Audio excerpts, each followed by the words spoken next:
El diálogo nacional convocado por el presidente de la República, el decenio internacional para los afrodescendientes de las Naciones Unidas, pero en este caso la versión Ecuador, y también esas condenables opiniones del periodista peruano Philip Butters, llaman a las reflexiones para un programa que les hemos convocado para este Termómetro Ciudadano número 19. Les saluda Ramón Bravo de los medios, de parte de los medios legislativos y de este equipo de trabajo para tratar un tema muy importante que lo hemos capitulado como decenio afroecuatoriano. Vamos entonces, bienvenidos, bienvenidas. Los medios legislativos presentan Termómetro Ciudadano. Alrededor de los temas planteados entonces en este nuevo programa que lo transmitimos desde aquí, desde la Asamblea Nacional, los medios legislativos, vamos a presentarles a nuestros invitados y también nuestra invitada. Olivia Cortés Bonilla, Guayaquil, docente universitaria del pregrado y posgrado en la Pontificia Universidad Católica del Ecuador, abogada, investigadora y consultora, especializada en derechos humanos, mediadora de conflictos en género y familia y en temas de afrodescendencia.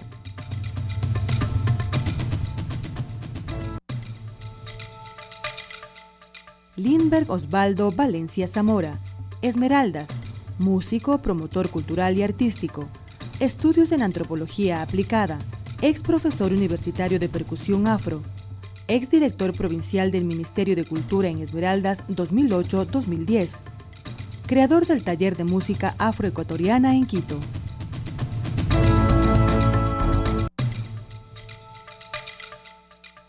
Pedro Manuel de Jesús Chalá, El Juncal Imbabura, comunicador social, exdirector de Diversidad e Interculturalidad, Secretaría Nacional de Gestión de la Política, especialista en temas afrodescendientes, Ministerio de Relaciones Exteriores y Movilidad Humana.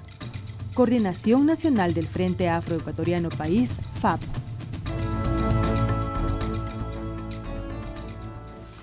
Muy bien, gracias a nuestros invitados e invitadas, a quienes les decimos buenas tardes, casi buenas noches ya, a esta hora en el territorio nacional.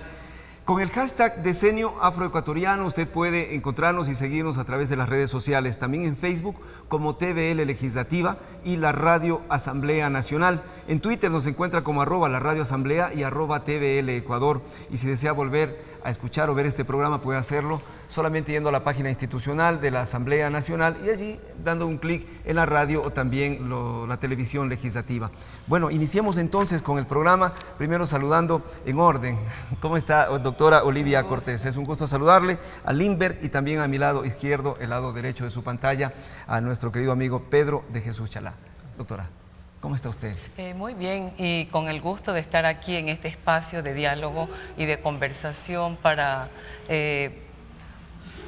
que nuestras opiniones sean conocidas por un conjunto de la población, así es. Lindbergh, qué gusto conocerlo, vea en persona. Le había hablado hace algunos días por teléfono a propósito del fallecimiento de la voz más generosa y más portentosa que ha tenido el Pacífico, don Nasa, y allí hablamos por teléfono. Hoy día ya lo tenemos acá para hablar sobre algunos temas. Sí, bueno, estamos con mucho gusto y complacido de compartir la mesa aquí con la doctora Olivia Cortés, con Pedrito.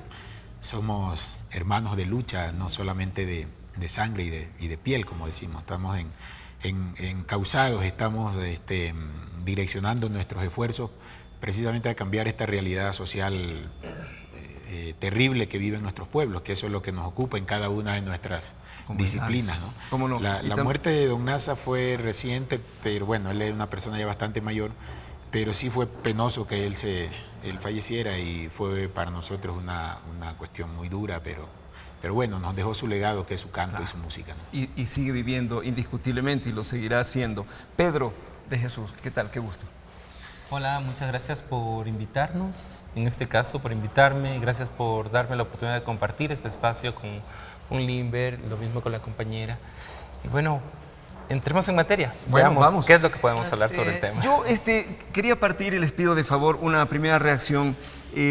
Ha sido una condena institucional de la Asamblea del Estado ecuatoriano, también de organismos internacionales, esta referencia tan horrible de un personaje que trabaja en el periodismo peruano referente a nuestro Felipe Caicedo, a nuestra selección, a nuestra gente. Hay más allá del discurso de una persona en un sitio del mundo, hay más allá de esas palabras también una trascendencia de valores, tal como lo escribió el mismo Felipao en reacción en su cuenta Twitter. Por favor, si podemos tener una primera reacción de lo que ha significado, ya les digo, una reacción institucional, una reacción del Estado ecuatoriano y también de los organismos internacionales. Vamos a empezar con usted, doctora. Bien, las expresiones de este señor son un claro indicador de la existencia de esta matriz colonial construida a partir de la trata transatlántica que construye al otro. Ese otro, los africanos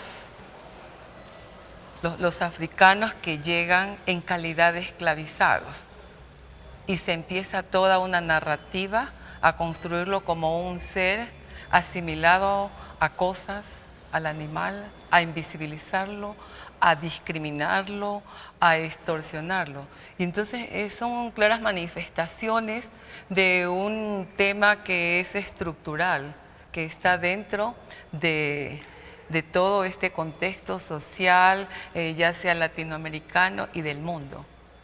Hemos avanzado en este siglo XXI en derechos, en más derechos, en conquistas, en reconocimiento, pero la matriz todavía está presente y se expresa en las diferentes estructuras.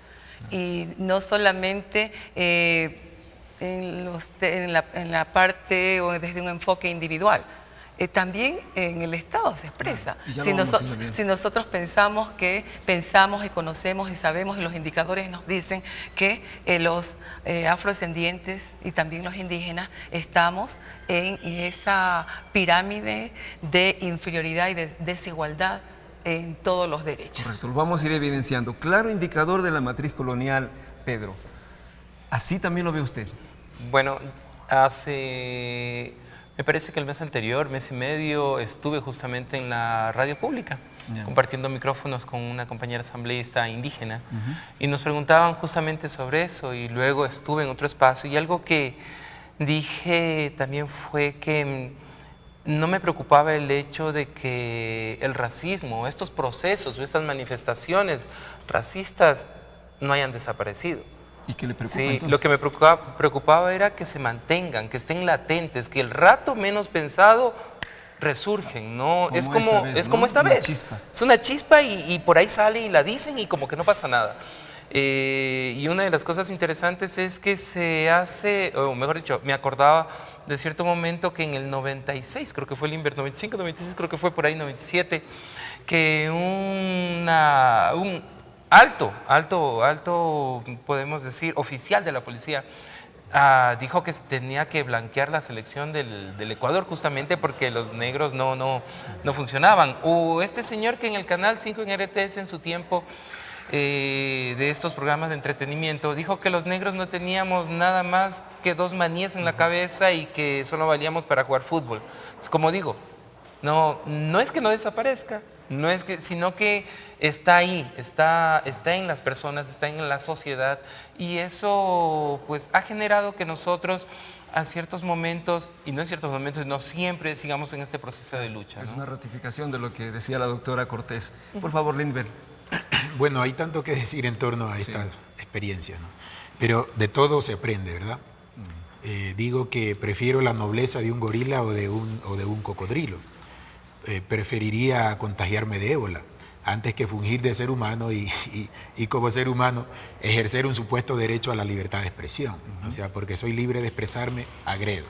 Y las palabras que han referido, a veces queremos como insultar o denigrar a otro, calificándolo con cualquier término, con cualquier nombre de un animal, ¿no? Siendo que los animales son mucho más nobles que los seres humanos. En realidad somos los que estamos destruyendo este universo. Sin embargo, este fenómeno debe servir para mirarnos casa adentro también, para mirarnos por dentro. Eso que dijo este tipo lo puede estar pensando decir cualquier persona en el Ecuador. Entonces, me acuerdo cuando... Es muy probable que allí esté todavía inmerso, y como decía la doctora, ¿no? en la misma matriz social. Lo que pasa es que no lo dice abiertamente porque tal vez no encuentra un canal para hacerlo, pero muy probablemente pero puede se estar lo hace y se lo dice todos los días. Por eso iba a referirme a un caso que pasó hace años, cuando un holgazán agredió a una chica ecuatoriana en el metro de España.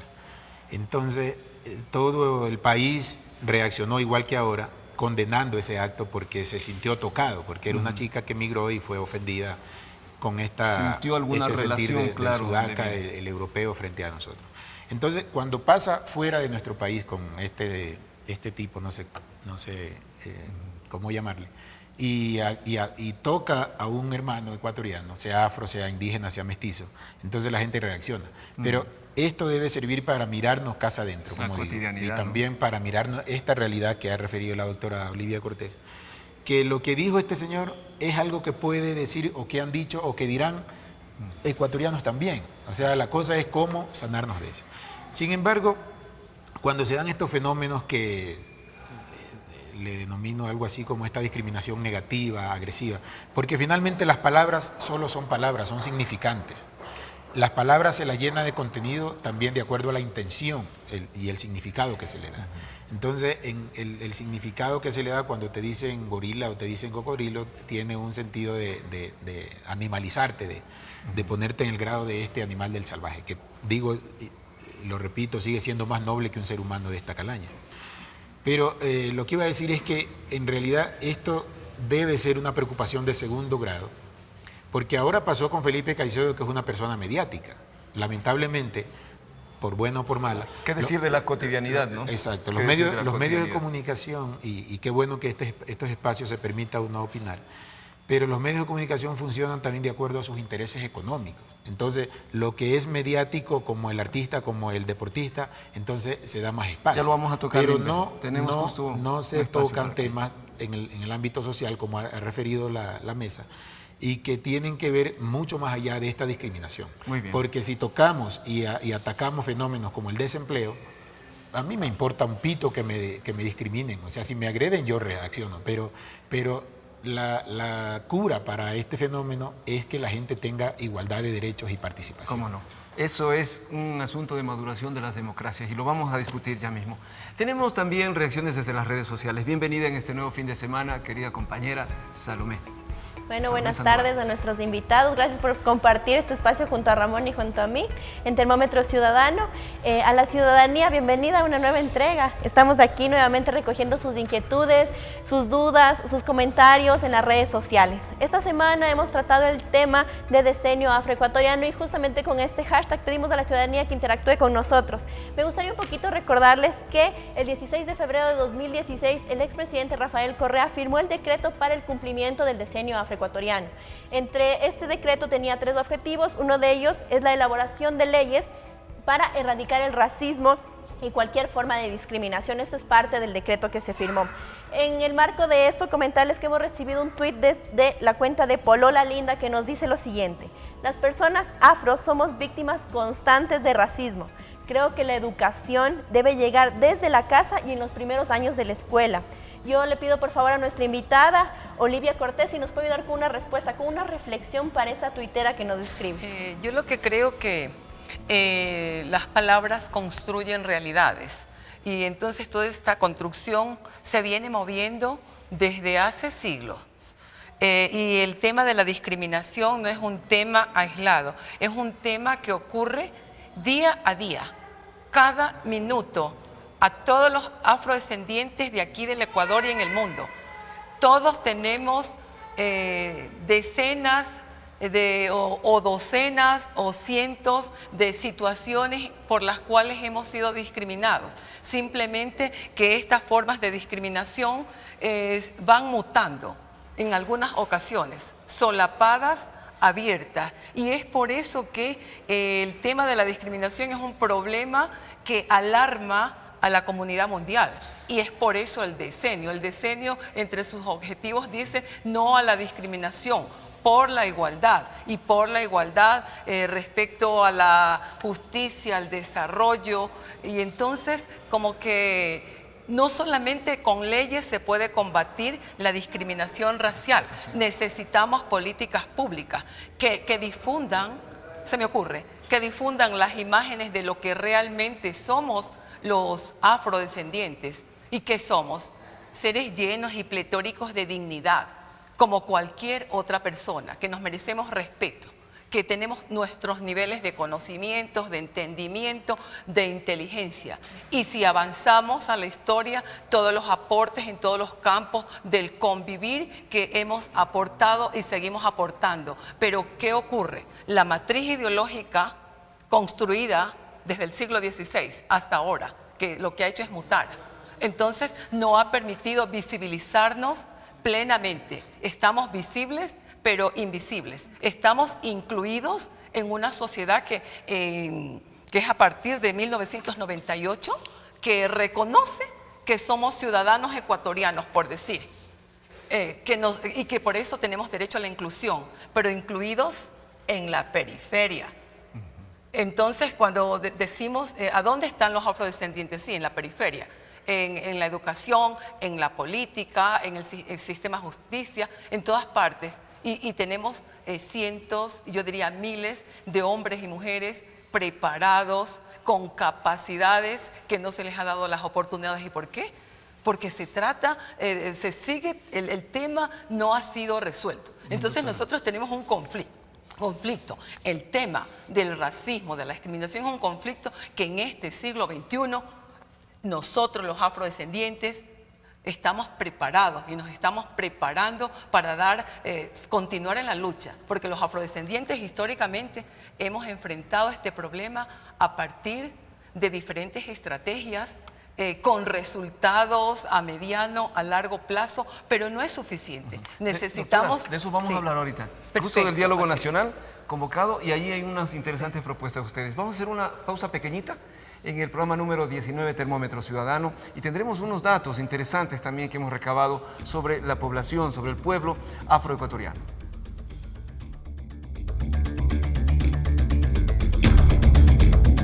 Termómetro Ciudadano regresa después de la pausa promocional.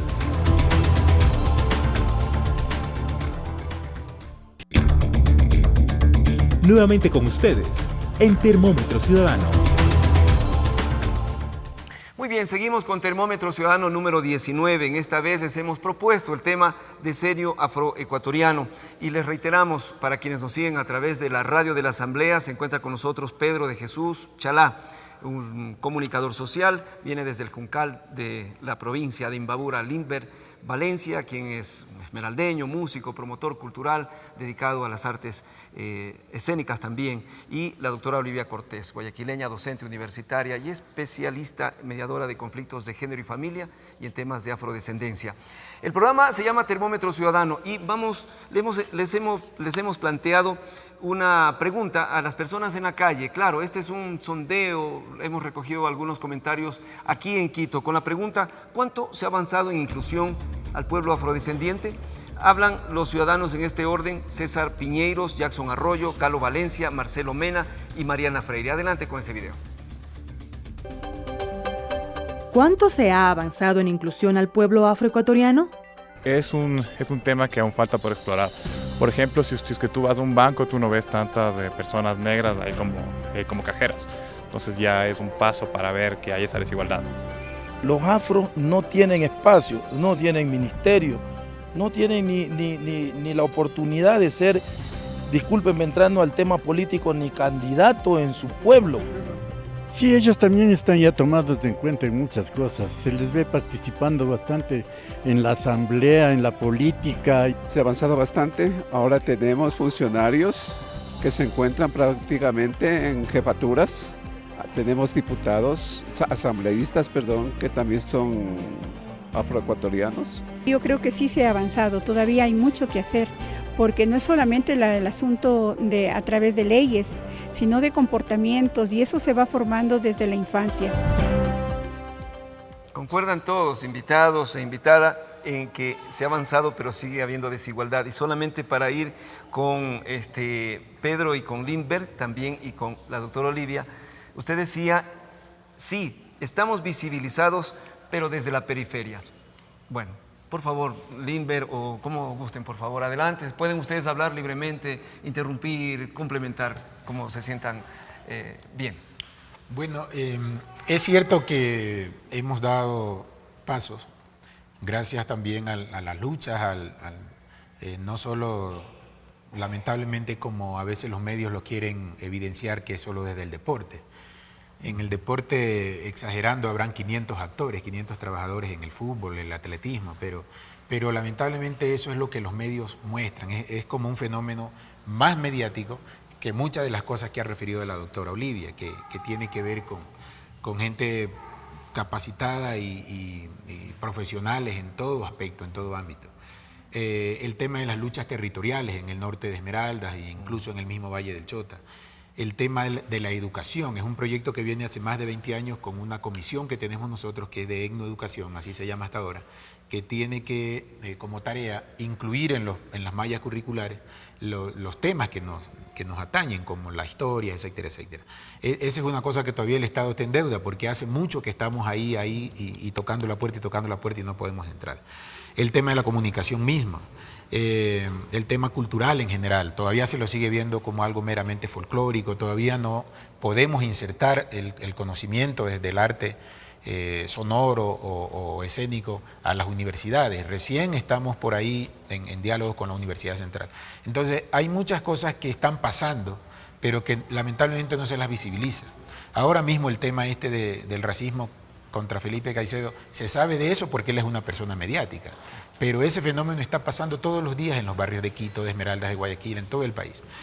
Entonces, es cierto que han pasado cosas, como te digo, gracias a las luchas de nuestros líderes, de nuestros asambleístas que hemos tenido, como el caso de Alexandra, que últimamente estuvo, ahora que están algunos otros hermanos afro, ya en escenarios de lo político. En el escenario de lo educativo viene muy hace tiempo este fenómeno.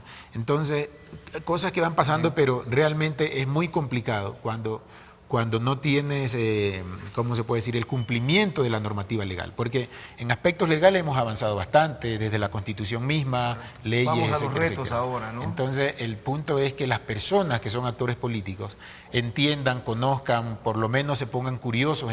Los ministros y los subsecretarios no saben de estos temas que hablamos nosotros, se desconocen. Entonces, es muy difícil que donde se ejecutan las políticas públicas que dice la doctora, se ignora, es muy difícil que se direccionen esas políticas a favor de... Si es así, y tenemos que proponer entonces, quisiera entrar al ámbito, por favor, Pedro, del diálogo que ha convocado el presidente de la República, el diálogo nacional, y aquí hay un punto donde hay que también entrar a debatir, no solamente con el sector empresarial. Ahí estábamos más o menos, Lindeberg, en eso coincidimos, lo mediático domina el panorama, es decir, enseguida se entrevista a los empresarios.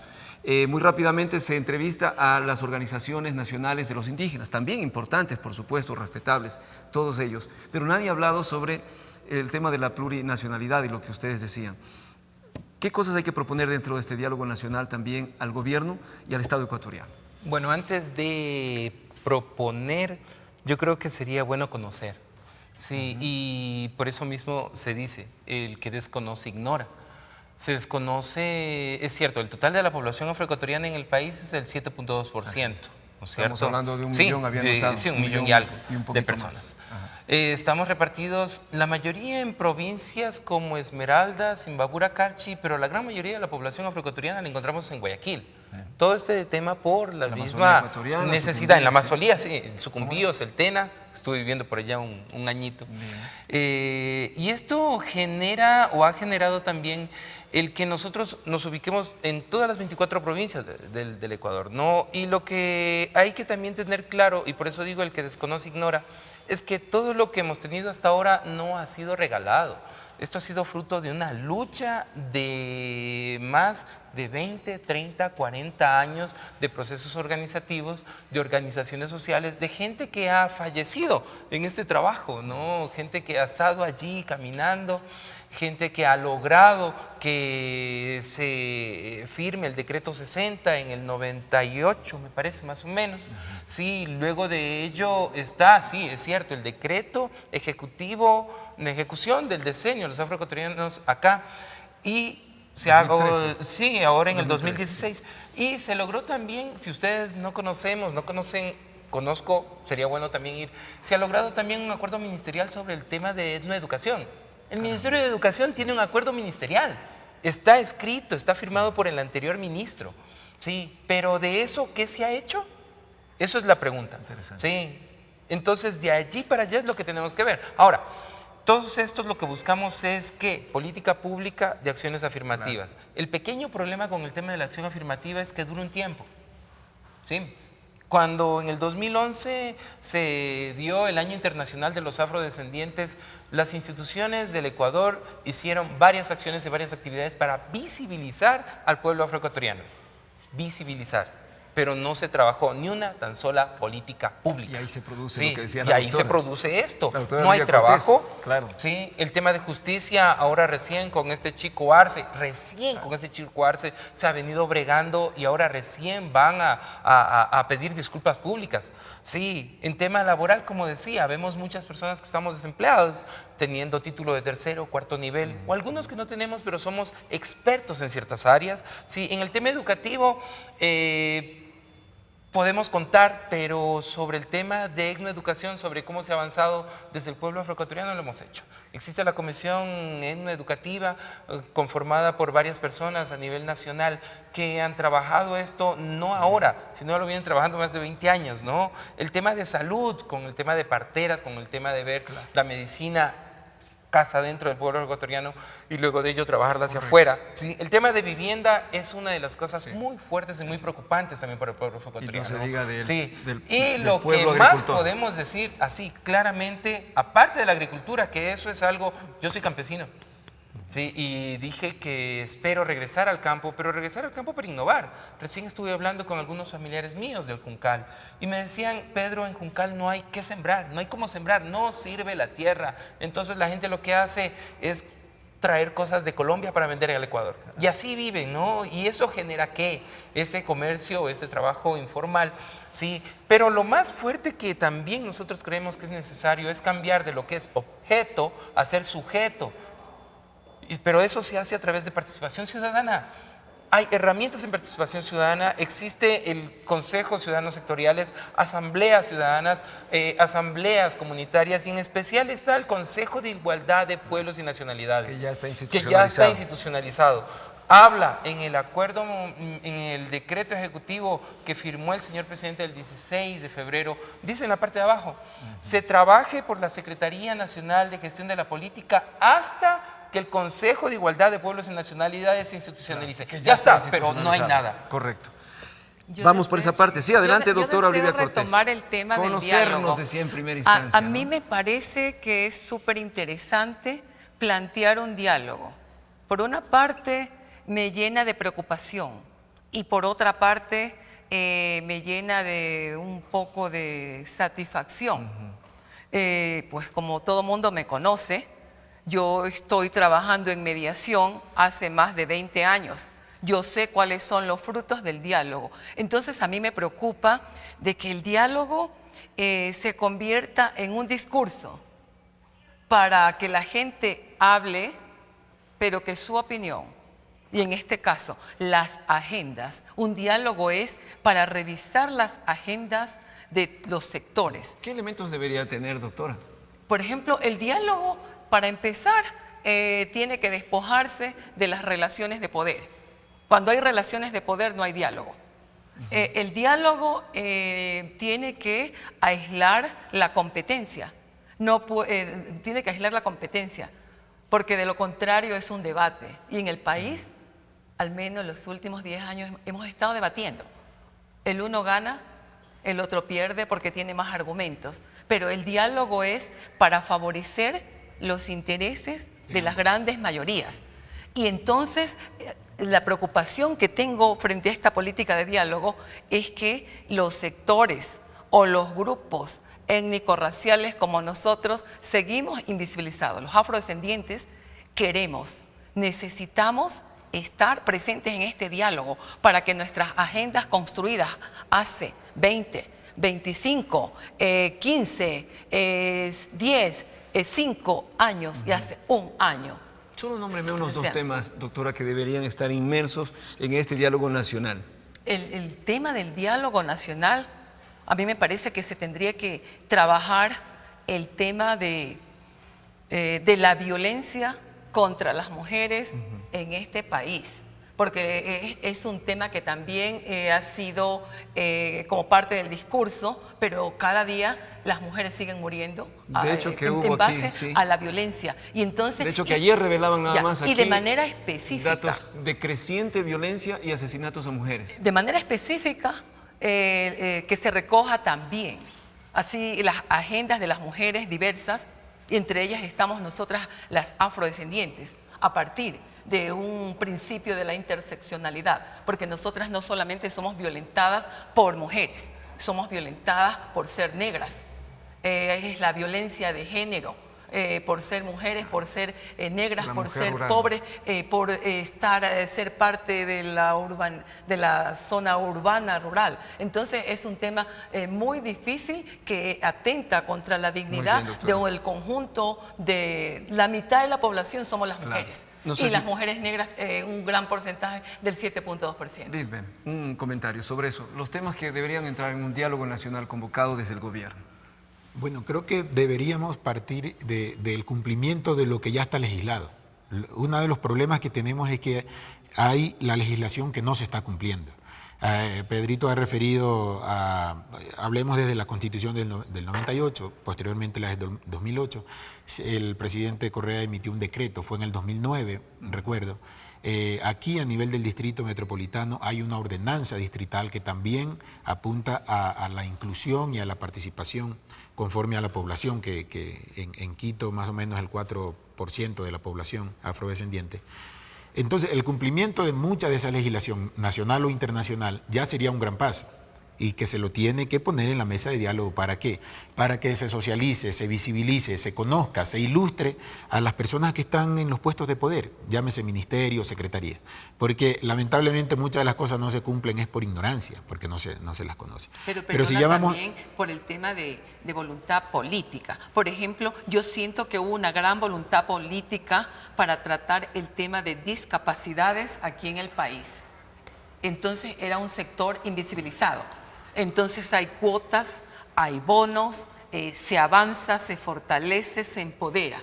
¿Y qué pasa con los otros sectores como nosotros, los afrodescendientes? Entonces, también es un tema de una voluntad política, que se cree una política específica para fortalecernos, para empoderarnos y para permitir que nos sigamos llenando de dignidad y el cumplimiento de los derechos. Esa parte si no hay la voluntad política, ninguna legislación va a funcionar, ninguna iniciativa. Y es más, ya está dicho, como decía Pedro, hay institucionalidad creada, y hay leyes. Ya lo vamos a ver ya mismo. Concuerdo con la doctora Olivia que hace falta la voluntad política, incluso para empoderarse de esos temas que involucran al conjunto de la sociedad. Tenemos otro Twitter. Sí. Gracias, Salomé. Adelante. Muchas gracias a nuestros invitados. Bueno, me quedo con una reflexión también y que yo quería hacerle a la ciudadanía, y es que muchas veces nosotros cuando hablamos de manera inconsciente utilizamos términos que vienen cargados de discriminación.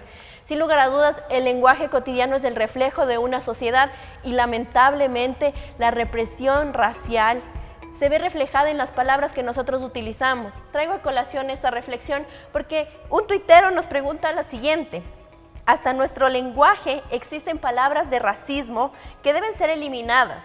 Somos un país diverso y debemos respetarnos entre hermanos. Esto nos dice Paco Tapia, que nos escribió con el hashtag Decenio Afro. Yo le pido por favor a Pedro, por favor, usted nos puede ayudar con una reflexión acerca de esto. Muchas veces nosotros utilizamos palabras cotidianas, como les dije, que vienen cargadas de racismo, de discriminación. Una de las cosas que retomo las palabras que decía nuestra compañera Olivia. Esto ya viene en la matriz social de la población, ¿no? Y es tan interesante el hecho de ser afrodescendiente o ser negro, como se decía anteriormente, igual a persona ignorante, igual a persona que no tiene conocimiento de, igual a persona sucia, y desde allí ciertos epítetos. En mi tiempo, cuando era muchacho, hace mucho tiempo, sí, en la escuela me decían esto de esa, no sé si se acuerdan de una revista que había de un negrito, Memín. Sí, para insultarme, ¿no? Y en la costa, yo viví en la costa varios años, entonces, o gallinazo, o por si acaso, no se hace referencia a que la oscuridad negativa, lo negro malo, lo negro feo, hoy es un día o mano negro para el país, un día titulan. negro para el país, sí, le fue una catástrofe, esto fue algo negro. Claro. Entonces, en yo este creo que va acto de corrupción hubo mano negra. Cosas Oiga, así se reproducen en los medios. Mano negra, yo digo, gracias a Dios soy negro. Miren, yo tengo unas frases para decir a personas no de mi color. Digo, a los europeos les digo descoloridos y a los mestizos les digo gente de color extraño. ¿Por qué? Si yo nazco, soy negro. Si crezco, soy negro. Me enfermo, soy negro. Y si muero, seré negro. Pero una persona mestiza, si nace rosadito, se enferma, se pone pálido, si le da el sol, se pone rojo y peor, después se comienza a descascarar. Entonces, ¿quién es gente de color aquí? Sí, y yo me llamo Pedro de Jesús. Sí, el que no me conoce, dígame señor o disculpe. Sí, y no hay ningún problema que me diga, usted es afroecuatoriano, porque hay algunas personas que dicen, para no molestar, le digo morenito. No vamos por ahí, no se sientan mal con decirnos lo que somos. El que ignora tiene que aprender a construir con el otro. El tema no está en tolerar, ¿sí? El tema está en reconocerse al otro como diferente, como lo que soy, como indígena, como montubio, como afroecuatoriano, como mestizo, como mujer blanca, negra, de cualquier color, pero reconocerse en el otro como diferente y ponerse en los zapatos del otro. Si yo me pongo en los zapatos del otro, comienzo a sentir al otro y desde allí comienzo a respetar al otro como es. Interesante. Complementemos con lo que dice la gente. Este tema nos trae a la siguiente pregunta. ¿Cuáles son las trabas culturales que todavía existen en nuestra sociedad en contra del pueblo afro? Miren ustedes lo que dijo la gente. José Flores, Gladys Guerrón, Sara Veloz y Pedro Chulde Caicedo. Los entrevistamos en la calle. Esto dijeron. ¿Cuáles son las trabas culturales que todavía existen en nuestra sociedad en contra del pueblo afro? Como el caso, el diario cotidiano que se va en un carro, la gente se sienta primero que sea un afro, luego el otro, el mestizo, no se sienta al lado del afro, como que le tiene miedo. Hay personas preparadas, educadas y nosotros tenemos que retirar esos estigmas todavía que tenemos de nuestro pensamiento. Todavía pensamos que ellos son inferiores a nosotros y son seres humanos igual que nosotros, porque somos antes, ahora y después somos iguales. En nuestro mismo país, solamente por el hecho de ser montubio, de ser indígena o de ser afroamericano, ya existe una indiscriminación, plano educacional, plano económico y consecuentemente plano social. Las trabas culturales y las trabas mentales que aún tenemos, allí se dibuja en lo micro, es decir, en la cotidianidad, lo que usted decía, doctora Olivia Cortés, la matriz colonial o la matriz ideológica. Que construye estereotipos que trascienden las generaciones, trascienden la historia y que todavía la sociedad no puede desterrarlos. No obstante que nosotros, los afrodescendientes, a través, hombres y mujeres, a través de diferentes estrategias, nos hemos resignificado. Por ejemplo, si tú miras o lees la poesía de las mujeres negras afrodescendientes, entonces allí aparece toda una mujer heroica, valiente, inteligente, trabajadora, pero no es la esclava pues construida en el siglo XVI que todavía está en la mente colonizada, porque son las mentes colonizadas las que están reproduciendo estas discriminaciones, ¿verdad? Bien. Hay una parte que quería preguntarle a Pedro y luego vamos a ir también con Lindbergh sobre esta reacción de lo que la gente ha dicho en la calle. Pero usted habló sobre este proyecto que ya existe como un decreto ejecutivo, lo anoté por aquí, de etnoeducación. ¿Qué tiene ese y que podría implementarse para ir rompiendo estas trabas culturales de las que ahora mismo ha dicho la gente? Bueno, este proceso fue bastante fuerte, ¿no? Fue construido con las compañeras de la mesa de educación, con el grupo de compañeros, todos docentes, por si acaso, ninguno, todos tenían título de tercer y cuarto nivel, sí, y gente que ha venido trabajando, gente preparada. ¿Qué tiene? ¿Qué tiene como partes fundamentales? Una de las cosas que nos llamó y que nos daba era que necesita trabajar desde adentro, el tema del afrodescendiente necesita trabajarlo desde adentro. Eso quiere decir que dentro de la Subsecretaría de Interculturalidad debe de existir una dirección de afrodescendientes. Primero, no existe. Solo pusieron a un chico que se llama Javier Lara, que es el único que está trabajando ahí. Antes trabajaba aquí en la Asamblea. La otra habla sobre el espacio de investigación. Existe el Instituto de Investigación de Pueblos y Nacionalidades y allí debe de conformarse un equipo para que esta investigación que hicieron el grupo de personas de la Comisión Nacional Educativa, sí, pase a este espacio y desde allí se construya todo el tema de lo que serían los textos y demás para que se den a conocer. Luego de ello habla también de que el tema de una educación debe estar incluido en el sistema educativo formal. Eso quiere decir escuela, colegio, ¿sí? A nivel fiscal, a nivel fiscomisional, a nivel municipal. ¿Sí? Aparte de ello, habla también de que en los distritos, provincias, distritos en donde exista mayoría de personas afroecuatorianas, debe de las instituciones educativas ponerse nombre de héroes o heroínas afrodescendientes. Aparte de ello, distrito en donde exista población mayoritariamente afrodescendiente, los directores distritales, rectores de unidades educativas deben de ser afrodescendientes. No hay. Correcto. Esos son asuntos que inclusive entran en el diálogo, doctora. Entra en el diálogo porque es parte de las agendas de los afrodescendientes antes del decenio y durante el decenio. Y me parece súper importante que se hayan dado todos estos pasos a 2 años y medio de los 10 años del decenio, porque la preocupación también es que el decenio se nos va y seguimos dialogando. ¿2025 todavía? Es hasta el 2024. Entonces el decenio se nos va y no vemos plasmadas esas políticas, porque el decenio, ¿qué es lo que apunta? A promover y a garantizar el ejercicio de los derechos de hombres y mujeres afrodescendientes. Pero hay un tema importante, de que a estas alturas de los 2 años y medio, me parece que necesitamos es una rendición de cuentas, de qué es lo que se ha hecho en materia de salud, de educación, aunque sean avances mínimos, ¿no? de trabajo. Por ejemplo, en educación me parece súper importante que y este es un tema de rendición de cuentas. Yo recién me estoy enterando de este asunto, de este decreto ejecutivo. Trabajé ahí. Lindbergh, yo quiero, hace un momento usted hizo alusión al fenómeno comunicacional como algo mediático siempre. Le propongo esto, hay leyes que hay institucionalidad ya aprobada, hay leyes como por ejemplo la Ley Orgánica de Participación Ciudadana, la tipificación de delitos de discriminación y odio que está incluida en el Código Orgánico Integral Penal, que lo aprobó esta Asamblea Nacional, y la Ley Orgánica de Comunicación, por ejemplo, que sanciona los contenidos discriminatorios. Es decir, hay institucionalidad, todavía falta la otra esfera, ¿no? La del cumplimiento y la de la apropiación de lo público. Sigo pensando lo mismo que decía usted, Pedro. Sí, por eso te dije hace un rato que por legislación ya se ha avanzado bastante. Quizás falta, pero ya se tiene un marco legal, nacional e internacional incluso. Lo que hace falta precisamente es la voluntad política de hacer cumplir, hacer cumplir esas leyes. Y también un poco juntando el tema de la comunicación y lo legislativo, es que se haga más socialización, que se difunda más, que se conozca. O sea, la gente se pone el cinturón de seguridad porque lo sancionan. O sea, la ley dice que tiene que ponerse. Si no me sancionan, no me lo pongo porque me protege la vida. Me lo pongo porque me sancionan.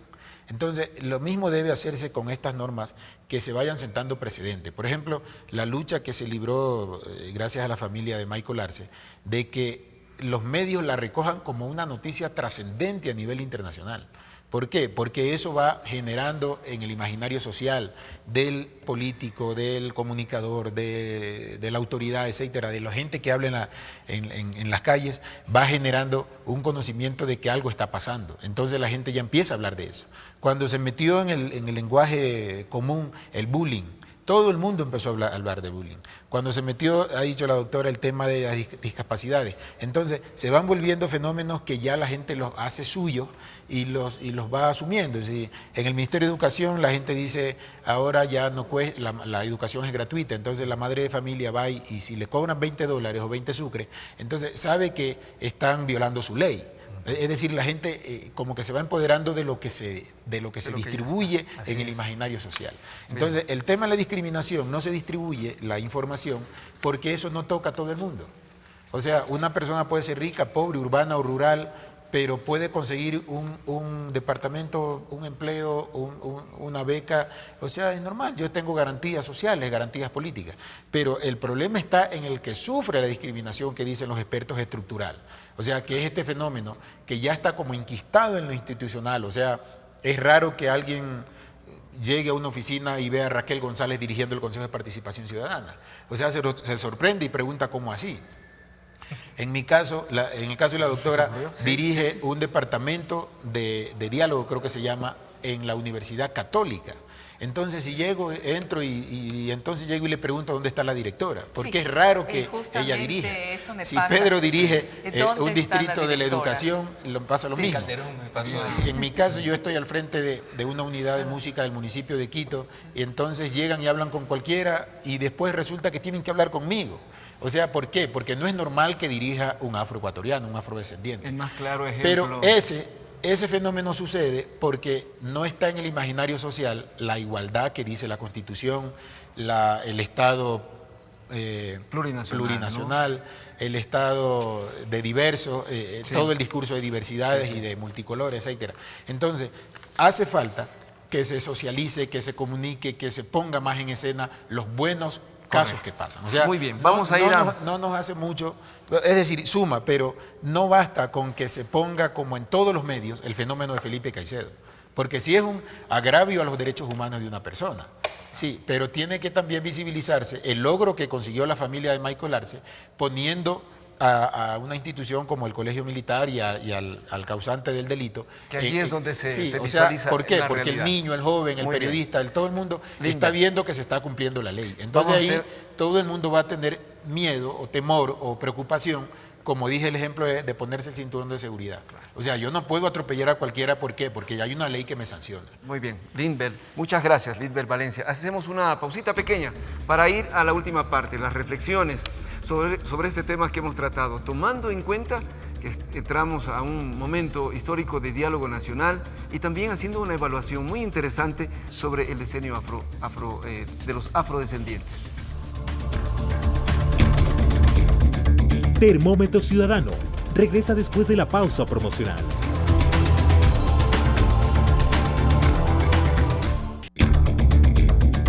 Nuevamente con ustedes en Termómetro Ciudadano. Muy bien, vamos a los últimos minutos. Se nos ha ido casi una hora. Les voy a pedir por favor a nuestros invitados y a nuestra invitada las últimas preguntas que también se las realizamos a la población, ¿no? Referente a cuál es la característica del pueblo afro que usted reconoce. Vamos viendo aquí la relación de lo que decía Lindbergh, ¿no? Hace unos momentos decía, ¿por qué nos reconocen? ¿Solamente por unas características del deporte o del arte? Bueno, miren ustedes lo que dijo la gente. Tenemos algunas personas que entrevistamos: Mercedes Calderón, Beatriz Martínez, Anabela Chávez, Jorge Navarrete, Grace Chacha, Jonathan Montaño, Juan Manuel Caraballo y también Isabel Vázquez. Eso es lo que dijeron. ¿Cuál es la característica del pueblo afroecuatoriano que usted reconoce? Es muy conocido en el área del fútbol, ¿no? De ahí salen los mejores futbolistas del Ecuador. Son alegres, les gusta el baile, la música. La música, la danza que tienen, su vestimenta. Su alegría, su esfuerzo. Su cultura es demasiado rica, además de su gastronomía, sin duda es una de las más maravillosas aquí en el Ecuador.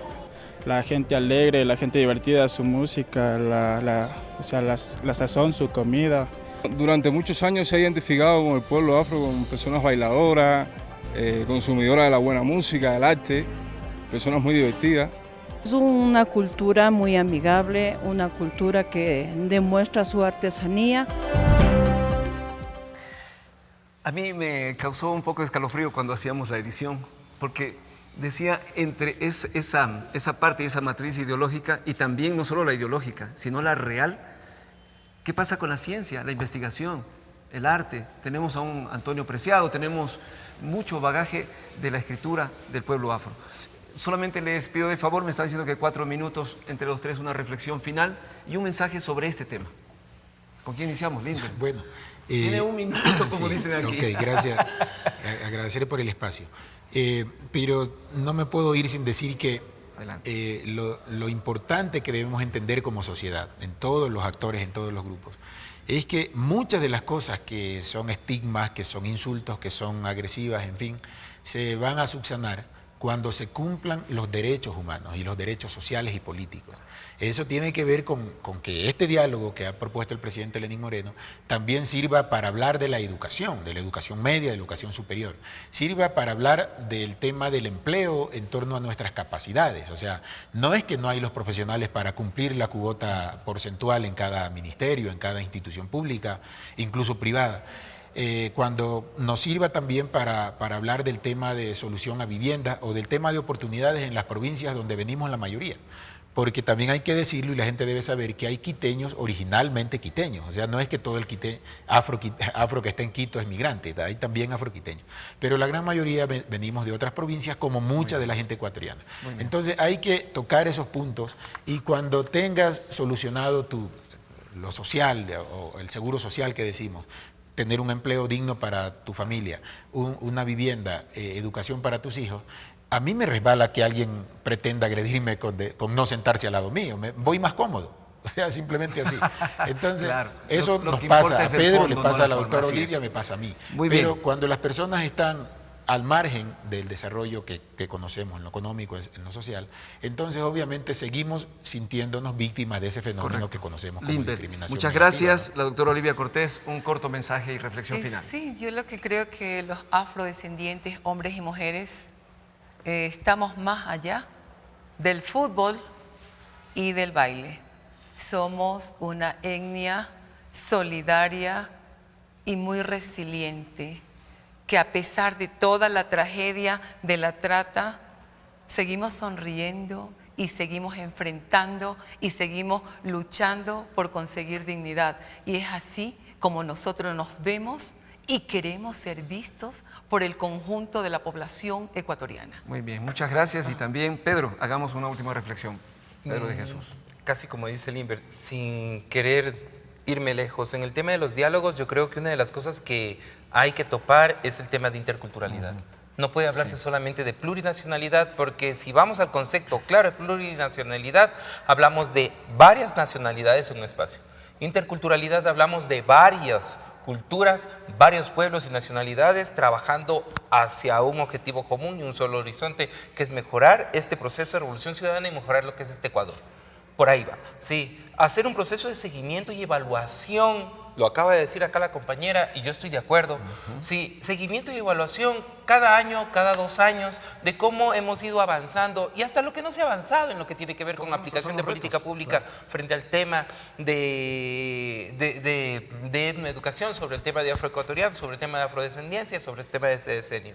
Y algo que sí quiero que quede claro, la población afroecuatoriana somos inteligentes, mujeres y hombres. Somos trabajadores, somos honestos, frecuentes, luchadores. Y lo único que siempre hemos pedido es que nos den la oportunidad, como aquí en este espacio. Denos la oportunidad y nosotros nos la tomamos. Porque cuando falla un afroecuatoriano, no falla Pedro de Jesús, falla el pueblo afroecuatoriano. Muy bien. Muchísimas gracias a esas reflexiones. Ha estado con nosotros Pedro de Jesús Chalá, Limber Valencia, la doctora Olivia Cortés.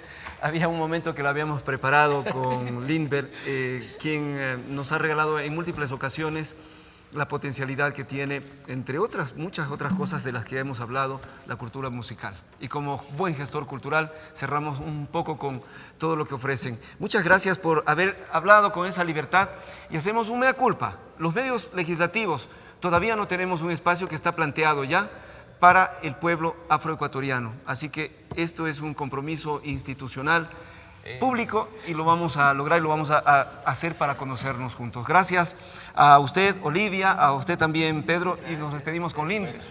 ¿Qué nos vas a interpretar? Que nos invitan, siempre debo llevar el tambor porque es como algo que es parte del cuerpo. La fuerza simbólica.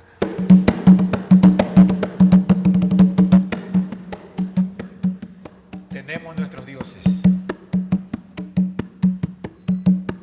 Somos hijos de Ogún, de Changó, de Obatalá, de la Virgen de la Caridad, de la Virgen de las Mercedes y de Yemayá.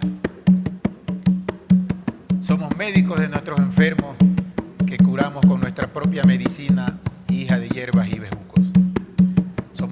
techo de nuestras cabañas que fabricamos con rampira y con bambú. Amamos nuestra tierra. Ecuador. Muchas gracias. Alinber, este ha sido el termómetro ciudadano número 19 y hemos trabajado sobre el tema decenio afroecuatoriano. Que no sea el último, por el contrario, apenas el inicio de este trabajo de hablar, compartir, conocernos y dialogar sobre nuestros pueblos y nacionalidades. Un abrazo de parte de quienes hacemos los medios legislativos. Gracias a Salomé Sandoval, que no tuvo tiempo a la despedida, un servidor Ramón Bravo. Hasta la próxima semana. Los medios legislativos presentaron Termómetro Ciudadano.